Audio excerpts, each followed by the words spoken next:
Plant 3D is mostly about piping. Piping needs valves, many different ones. Although Plant 3D has many options to create customizable valves in a fast way, they are not looking too realistic.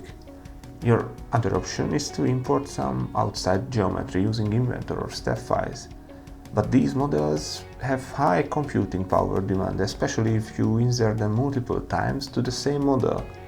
Not to mention that you have to create, convert and insert each size of each valve families.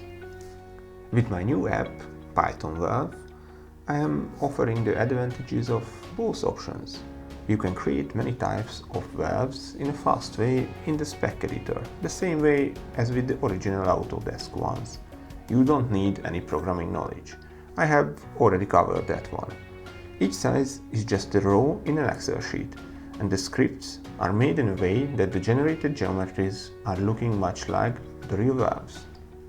If you would like to check my app, just go to the Autodesk App Store or click on the link below.